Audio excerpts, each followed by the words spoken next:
Hello everyone, welcome back to our YouTube channel once again. My name is Nazneen Sheikh and dear students, we have already completed with our chapter 1.3 that is the COP and the anthem जिसका link हमारे description box में already दिया हुआ है. Today we are going to specifically focus on the icebreakers as well as the brainstorming. So let us just start with the icebreakers. So the first question in this chapter, which is the COP and the anthem, says that suppose you have gone to a place way the winter season is very severe. आप एक ऐसी जगह पर गए हो जहाँ पर बहुत ज़्यादा ठंड है. ठीक है, विंटर बहुत ज़्यादा है, ठंड बहुत ज़्यादा है. तो ऐसी जगह पर अगर आप जाते हो तो discuss with your partner the ways in which you would protect your self in the cold climate. अब ऐसे कोल्ड क्लाइमेट में आप अपने आप को किस तरीके से प्रोटेक्ट करोगे, क्या मेजर्स आप लोगे जिससे कि आप खुद को ठंड से बचा कर रख पाओ. Okay, ways to protect from cold climate, क्या क्या चीज़ें हम कर सकते हैं, ये चीज़ें हमने पहले भी डिस्कस किया है, but let us just discuss once again. Wear warm clothes in layers, यानी कि अब ज़्यादा ठंड से बचने के लिए जो हम वार्म कपड़े पहन सकते हैं, गर्म कपड़े जो पहन सकते हैं. लेयर्स मतलब 2 या 3 लेयर्स में हम कपड़े पहन सकते हैं. Do exercise to warm up the body, exercise करना ज़रूरी है आपको, क्योंकि जब आप एक्सरसाइज करते हैं आपकी बॉडी को क्या होता है, ज़्यादा वार्म अप हो जाती है आपकी बॉडी, तो हीट निकलने लगती है, तो जिससे आपको ठंड जो है वो थोड़ी कम लगती है. Next is it says that wear gloves, thick socks, mufflers, boots etcetera. तो हमेशा अपने हाथों को भी अपने पैरों को भी आपको पूरी तरीके से कवर रखना है. Drink lots of fluids and eat hot meals, यानी कि जितना हो सके उतना ज़्यादा जो भी आप कंज्यूम कर रहे हो, चाहे वो ड्रिंक्स में हो चाहे वो आपके फूड में हो, आपको गर्म खाना और गर्म पानी ही ज़्यादा से ज़्यादा या गर्म चीज़ों का कंजम्पशन ज़्यादा करना है. Then it says that take shelter in a warm place, ऐसी जगह पर आप रहो जहाँ पर गर्मी ज़्यादा हो. अगर पॉसिबिलिटी हो कि आप हीटर रख पाओ तो बहुत अच्छी बात है, लेकिन ऐसी जगहों पर आसपास आपको रहना चाहिए जहाँ पर गर्मी थोड़ी सी ज़्यादा मिले आपको. Seat near the fire place, जहाँ पर आप बॉन फायर होता है, अगर आप कहीं बाहर जाते हो बॉन फायर होता है तो आग जलाकर आप बेसिकली वहाँ पर उसके नज़दीक में जाकर बैठ सकते हो, तो इससे जो ठंडी है वो आपको थोड़ी कम लगती है. तो ये सारे मेजर्स आप अपने आप के लिए खुद को प्रोटेक्ट करने के लिए, ठंड से बचने के लिए क्या कर सकते हैं, यूज़ कर सकते हैं. नेक्स्ट क्वेश्चन हमारा कहता है हमको कि when you see a cop approaching you, you feel either relieved और scared. Discuss with your partner and write down the situations when you feel relieved or scared. So basically this question says that कि 2 situation होती है जब हम police को देखते हैं, तो एक तो हमको काफ़ी राहत मिलती है, रिलीफ फील होता है, दूसरा हम डर जाते हैं. तो कौन सी ऐसी सिचुएशंस हैं आपको बतानी है जब आप पुलिस को देखकर डरते हो और आप पुलिस को देखकर रिलीफ फील करते हो. तो जैसे हमने पहले भी डिस्कस किया था, I am walking alone in a dark street. अगर आप एक अंधेरे रास्ते पर चल रहे हो, आप अकेले हो, कोई नहीं है आपके आसपास, अचानक से आपको पुलिस की गाड़ी दिख जाती है या पुलिस वाले दिख जाते हैं, यू फील रिलीव्ड. क्यों? क्योंकि आपको कहीं ना कहीं लगता है अकेले हो, अंधेरी रात है, काफ़ी खतरा हो सकता है, लेकिन अगर वहाँ पर पुलिस वाले हैं तो somewhere you feel that you are secure. तो that is the time when we feel relieved. Next that we have is there is a fight taking place near me, यानी कि हमारे आसपास अगर ऐसा कोई झगड़ा हो रहा है और हमने अचानक देख लिया पुलिस वाले आ रहे हैं, तो हमको रिलीफ फील होता है, क्योंकि अब वो आएंगे तो ये फाइट जो है, जो झगड़ा चल रहा है, उसको किसी ना किसी तरीके से रोक देंगे. Next is a group of rough looking people are coming towards me on a lonely road. एक अकेले रास्ते पर, एक सुनसान रास्ते पर अगर कोई ऐसे लोग आ रहे हैं मेरी तरफ जो मेरा पीछा कर रहे हैं, थोड़े और डेंजरस दिखने वाले लोग हैं जो मेरा पीछा कर रहे हैं, जिनको देखकर लगता है कि हाँ ये कोई मतलब एक नॉर्मल इंसानों जैसे नहीं है, कहीं ना कहीं हो सकता है इनका कुछ गलत इरादा हो मुझे लेकर, तो ऐसे लोग अगर मुझे फॉलो कर रहे हैं तो मुझे डर लगेगा उनको देखकर. लेकिन अगर मैंने देख लिया कि आगे कहीं से मुझे कोई पुलिस वाला आता हुआ दिखाई दे रहा है तो डेफिनेटली मुझे रिलीफ फील होगा. तो ऐसी सिचुएशंस हैं, ऐसे एग्जाम्पल्स हैं जहाँ पर हमको रिलीफ फील होता है पुलिस को देखकर. अब हम कब देखकर उनको डरते हैं? डेफिनेटली पुलिस का काम क्या होता है, लॉ एंड ऑर्डर को मेंटेन करना. अगर हम किसी तरीके से लॉ एंड ऑर्डर को ब्रेक करते हैं तो कहीं ना कहीं हमको एक डर बैठ जाता है अगर हमको पुलिस वाले दिख जाए तो यहाँ पर एग्जाम्पल दिया है, I am riding a bike without a valid driving licence. अगर मेरे पास ड्राइविंग लाइसेंस नहीं है and I am riding a bike और अ कार, तो डेफिनेटली यहाँ पर क्या होगा, मुझे डर रहेगा ना हमेशा कि कहीं रास्ते में पुलिस वाले नहीं मिलने चाहिए, मुझे रोकने नहीं चाहिए, otherwise they are going to penalise me, they are going to charge me some fine. I have broken a traffic signal. Yes, traffic signal अगर ब्रेक करोगे, रूल्स ब्रेक करोगे तो डेफिनेटली चालान तो कटना ही है हमारा, तो तभी भी हमको डर लगा रहता है कि पुलिस वाले हमको नहीं पकड़ ले. I have been involve in a fight. अब जैसे पहले हम देख रहे थे कहीं आसपास फाइट चल रही है, पुलिस वालों को देखा तो काफ़ी रिलीफ फील होता है, लेकिन अगर खुद उस झगड़े में इन्वॉल्व हो और फिर पुलिस वाले आ गए तो फिर हमको डर लगता है, क्योंकि अब उसको तो लेकर जाएगी पकड़ के, हमको भी लेकर जाएगी साथ में, right. So that is also one of the reason where in you will feel scared after when you look at police. The last question of icebreaker says that discuss some of the motivating things that can change a person's life. One is given. यानी कि ऐसी क्या चीज़ें हैं जो लोगों को motivate करती हैं, इंस्पायर करती है। हर किसी के लिए अपना इंस्पिरेशन अलग होता है। जैसे यहाँ पर दिया है listening to an inspiring speech. जैसे अगर मैं आपको इंस्पिरेशनल स्पीच दे दूँ या मोटिवेशनल स्पीकर्स की अगर आप स्पीच सुनो तो कहीं ना कहीं आपको बहुत ज़्यादा मोटिवेशन मिलता है उससे। तो हर इंसान का अपना एक अलग ही मोटिवेशन लेवल है। किसी को, जैसे मैंने पहले भी डिस्कस किया था, सॉन्ग्स सुनकर मोटिवेशन मिलता है, किसी को वर्कआउट करने से मोटिवेशन मिलता है, किसी को इंस्पायरिंग स्टोरीज़ पढ़ने से मोटिवेशन मिलता है, किसी को ऑटोबायोग्राफीज़ पढ़ने से मोटिवेशन मिलता है। जैसे कि हम कई बार मूवीज़ भी ऐसे देखते हैं जो किसी के लाइफ के ऊपर बनी हो, तो ऐसी ऑटोबायोग्राफीज़ को देखकर हमको काफ़ी इंस्पिरेशन या मोटिवेशन मिलता है। तो ये काफ़ी सारे रीजंस हैं, जब ये काफ़ी सारे फैक्टर्स हैं जो किसी इंसान को मोटिवेट करने के लिए काफ़ी है। यहाँ पर दिया है listening to an inspiring speech, reading biographies of great people, जो ऐसे लोग हैं जिन्होंने अपने लाइफ में कुछ किया है जो आपके लिए एक आइडियल होंगे। तो क्या होता है, इन आइडियल लोगों की जब हम स्टोरीज सुनते हैं तो we feel very proud. Learning about the focus and single mindedness of people who have achieve the goals against all odds. ऐसे लोगों की कहानियाँ सुनना जिनकी लाइफ में बहुत ही परेशानी आई, लेकिन irrespective of all the problems they were facing, उसके बावजूद उन्होंने लाइफ में सक्सेस हासिल की। तो ये सारे लोगों के बारे में पढ़ना, इनके बारे में सुनना कहीं से is itself a motivation for us. Observing and interacting with successful happy people और watching biopics of the lifes. Biopics जैसे कि मैंने कहा, अगर आप किसी ऐसे महान कलाकार की अगर आप मूवी देखते हो जिन्होंने अपनी लाइफ में बहुत स्ट्रगल किया और लाइफ में कुछ बने हैं जाकर, तो जब आप इन लोगों की मूवीज़ देखते हो तो अपने आप आपको एक इंस्पिरेशन मिलता है, मोटिवेशन मिलता है लाइफ में कुछ करने का। सो that is how it goes. So these are some of the motivating things that can inspire or motivate a person in their life. Now we'll start with the brainstorming. I hope the icebreakers were clear. अगर आपको addition अपनी तरफ से कुछ और भी add करना है उसमें तो definitely आप any time कर सकते हैं, no problem. Brainstorming session we will start. Discuss with your partner and find out the different ways in which Soapy tried to get arrested. The first one is given. अब यहाँ पर आपको बताना है ऐसा कौन सा तरीका जो हमारा कैरेक्टर था इस पूरी स्टोरी में, सोपी काफ़ी ही इंटरेस्टिंग कैरेक्टर था जिसके बारे में हमने पढ़ा है कि उसकी जो ड्रीम हुआ करती थी वो कुछ ऐसी थी कि उसे जेल में जाना था। तो अब जेल में जाने के लिए उसने ऐसी क्या क्या तरीके अपनाए थे, क्या क्या स्ट्रैटेजी अपनाई थी जिससे वो जेल में जा सकता था। आइए देखते हैं क्या क्या स्ट्रैटेजीज थी उसकी। पहली थी जो यहाँ पर ऑलरेडी मेंशन की है, try to enter a luxurious cafe. यानी कि सबसे पहले उसने कोशिश की थी कि किसी लग्जूरियस कैफ़े में जाता, वो खाना खाऊंगा, बिल देने के लिए पैसे नहीं, अपने आप मुझे उठाकर पुलिस में दे देंगे। ये उसने सबसे पहला काम किया था।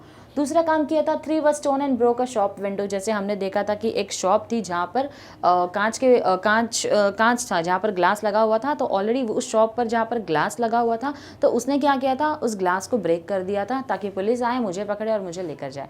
लेकिन फिर उसका फिर से वो प्लान भी फेल हो गया।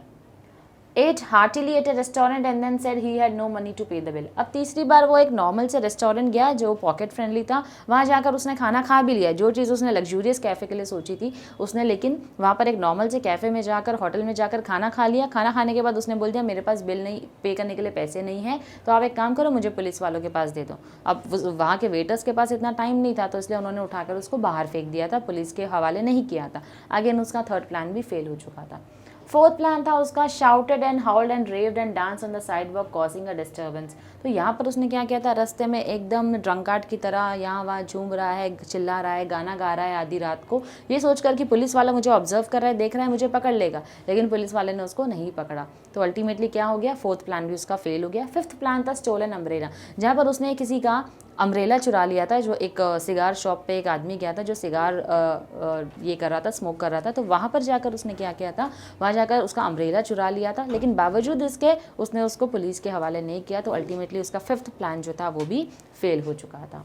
तो these are some of the plans और स्ट्रैटेजीज जो कि सोपी ने बनाया था, but ultimately they all were failed. The next question says, describe the atmosphere where Soapy reached near the church. अब जब सोपी चर्च के पास गया था, जो सबसे क्लाइमैक्स है हमारी स्टोरी का, जब वो चर्च के पास जाता है और काफ़ी चीज़ें उसके अंदर एक रेवोल्यूशन आ जाता है, तो वहाँ पर वहाँ का एटमॉस्फेयर जो था हमको उसके बारे में बताना है। सबसे पहले a soft light glowed through the violet stain window, यानी कि चर्च की जो विंडो थी वहाँ के बारे में बता रहा है कि वहाँ से एक लाइट जो है वो रिफ्लेक्ट होकर विंडो की तरफ आ रही थी। Sweet music drifted out of the Quint old church. अब वो जो ओल्ड चर्च था वहाँ पर एक ऑर्गेनिस्ट था जो ऑर्गन प्ले कर रहा था, तो उस म्यूजिक की आवाज़ जो है वो सुनाई दे रही थी। There was a full radiant moon and a few vehicles and pedestrians. अब वहाँ पर जो बता रहा है वो ये बता रहा है कि वहाँ पर एक फुल मून था जो रेडियंट था, यानी बहुत ज़्यादा शाइन कर रहा था, फुल मून था। और उसी के साथ साथ वो हमको क्या बता रहा है कि वहाँ पर फ्यू व्हीकल्स एंड पेडिस्ट्रियंस है, यानी कि गाड़ी की क्वांटिटी भी कम हो चुकी थी, लेकिन कुछ पेडिस्ट्रियंस यानी कि जो वॉक करके जाते हैं वहाँ पर उन लोगों की भी कमी थी, बहुत ज़्यादा नहीं थे but limited vehicles and pedestrians थे। लास्ट में sparrows tweeted sleepily in the eaves, यानी कि जो वहाँ पर जो स्पैरोज थे, जो बर्ड्स थे, उन्होंने क्या किया था, अपना ईव्स बनाया था, अपना घर बना रखा था, तो अपने घोंसले में जाकर वो लोग क्या हो गए थे, ऑलमोस्ट सो चुके थे। तो थोड़ी थोड़ी इनकी ट्विटरिंग की आवाज़ आ रही थी but they were quite asleep. तो this was the atmosphere when Soapy reached the church. Now we have matched the column A and column B. तो now you have to find out, एक एक situation दिया है उसके साथ में उसका कंक्लूजन क्या है, उसका इंसिडेंट को किस तरीके से आप आगे जाके मैच करते हो। यहाँ पर दिया है कॉलम ए में, Soapy tried to enter a cafe. जब सोपी ने सबसे ज़्यादा लग्जूरियस कैफ़े जो था जब एंटर करने की कोशिश की, तो वहाँ उसके साथ क्या होता, द कॉप रैन, नहीं वहाँ पर कॉप तो आया ही नहीं था। Suddenly a wonderful change came in his heart, ये भी नहीं हुआ था। Dream of turning around in life was shattered again, ये भी नहीं हुआ था। He stood up slowly beating the dust from his clothes, नहीं, ये इंसिडेंट कहीं और हुआ था। लास्ट वाला ऑप्शन बोलता है strong and ready hands of the head waiter turn him around. Yes, जैसे ही वो लग्जूरियस कैफे में एंटर होने जाता है तो हेड वेटर जो आता है वो आकर उसको धक्का मार के वहाँ से बाहर निकाल देता है। तो basically point number 5, that is 5th point from your column B is the correct answer. Soapy broke a glass window, तो जब वो ग्लास विंडो को ब्रेक कर लेता है तो क्या होता है, the cop ran after another man, so that is the correct answer. 2 waiters pitched Soapy on the callous payment, तो 2 वेटर्स जो होते हैं वो रास्ते में जाकर, सड़क के किनारे जाकर क्या करते हैं, सोपी को धक्का देकर आते हैं। He stood up slowly beating the dust from his clothes, क्योंकि उसको गिरा देते हैं पूरा रास्ते पर, तो वो अपने कपड़ों को झाड़ते हुए, सही करते हुए, पूरे डस्ट साफ करते हुए क्या करता है, धीरे धीरे धीरे धीरे वो क्या करता है, वहाँ से उठता है। सोपी heard the anthem being played in the church. Suddenly a wonderful change came in his heart. तो जब वो चर्च के बाहर एंथम सुन रहा होता है, उसके अंदर एक रेवोल्यूशन आता है, एक नया चेंज आ जाता है। कॉप अरेस्ट सोपी for hanging around, dream of turning around in life was shattered. तो जैसे ही सोपी लास्ट में जब सोचता है कि मैं चेंज लेकर आऊँगा अपने अंदर, तो लास्ट में क्या होता है, since he was hanging around, cops को लगता है वो यहाँ पर ऐसे वैसे घूम रहा है, जो which is not legal, he should not be hanging around here and there. तो इसीलिए उसका ड्रीम जो होता है कि मैं अपनी लाइफ को पूरी तरीके से चेंज करूँगा, टर्न अराउंड करने वाला था, उसका पूरा ड्रीम शैटर्ड हो गया, यानी कि पूरा सपना जो है उसका वो मिट्टी में मिल गया। I hope the match the column is clear with you all. Let us go ahead with the next question, which says give reasons and complete the following. The answers are given directly and underline. तो जो answers दिए हैं वो underline करके दिए हुए हैं। Soapy had confidence in himself because सोपी को अपने अंदर क्यों कॉन्फिडेंस था, जब वो लग्जूरियस कैफे में एंटर कर रहा था, ये तब की बात है। तो क्यों उसको खुद के ऊपर कॉन्फिडेंस था, he was shaven, his coat was trim and he had a neat black bow, the portion of him showed about the table look respectable and would raise no doubt in the waiter's mind. तो Soapy का confidence इसके लिए था क्योंकि जिस तरीके से उसने ड्रेसिंग कर रखी थी और टेबल के ऊपर का पोर्शन यानी कि दी अपर बॉडी का पोर्शन जो उसका था वो इस तरीके से था कि वेटर के माइंड में भी नहीं आएगा कोई ऐसा ख्याल कि ये जो सोपी आया है यहाँ पर खाना खाने के लिए ये बिल नहीं पे करने वाला है। तो इसीलिए सोपी जो है अपने ड्रेसिंग सेंस को लेकर काफ़ी ज़्यादा कॉन्फिडेंट था।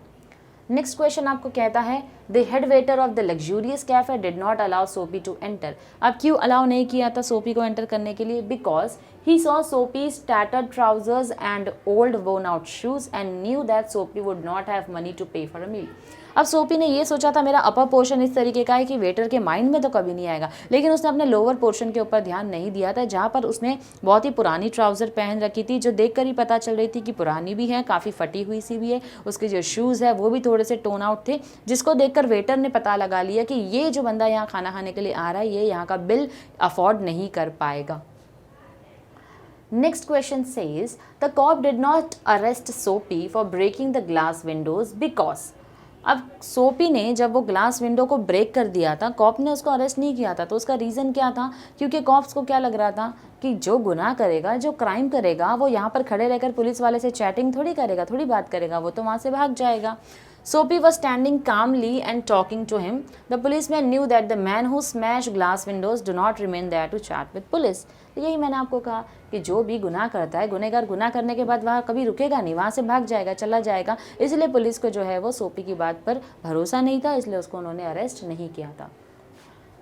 The cop did not arrest Soapy shouting and dancing because. अब कॉप ने जब सोपी डांस कर रहा था, ड्रंकट की तरह बिहेव कर रहा था, चिल्ला रहा था, गाना गा रहा था, तभी भी कॉप ने उसको देखा लेकिन अरेस्ट नहीं किया. क्योंकि कॉप्स को क्या लगा था, आज एक कॉलेज की टीम जो है वो जीती है, दो वो लोग नॉइजी है लेकिन हार्मलेस है, चिल्ला रहे हैं, शोर मचा रहे हैं, लेकिन ये शोर जो है वो किसी को परेशान करने के लिए नहीं कर रहे, they are just doing their own celebration. So that is the reason the cop did not arrested Soapy. Let us go through the explanation. Because it was a time of celebration for the local college boys, they were generally noisy but harmless, and the cop had been told by his superiors to let them be. एक और point, corp को उनके superiors ने ये भी कहा था क्योंकि आज एक ग्रुप जो है वो जीता है दूसरे कॉलेज से, इसलिए वो लोग सेलिब्रेशन करेंगे, तो आप उनको किसी भी तरीके से ट्रबल नहीं करने वाले हो, आप किसी को अरेस्ट नहीं करोगे. Let them enjoy, let them celebrate. So that was the reason cop ने सोपी को अरेस्ट नहीं किया था. Okay. The next question says, pick out the lines from the text which shows that Soapy wants to enter the cafe for 2 reasons.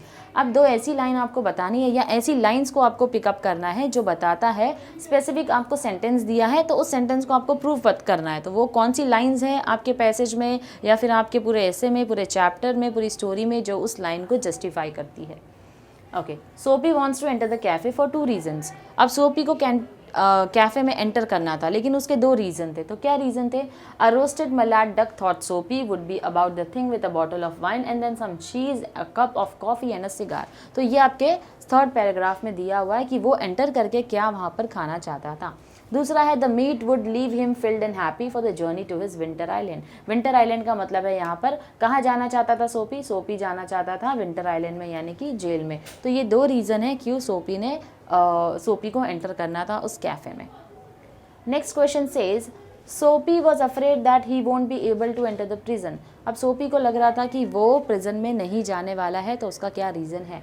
तो line which says, it seem that his route to the coveted island was not to be an easy one, some other way of entering the limbo must be devised. तो क्योंकि वो बार बार fail हो रहा था तो उसे लग रहा था कि इतना आसान नहीं है जहाँ पर मैं सोच रहा हूँ वहाँ जाना, तो मुझे कोई दूसरा तरीका अपनाना पड़ेगा वहाँ पहुँचने के लिए. Soapy was not caught by the cop for throwing stones at the glass.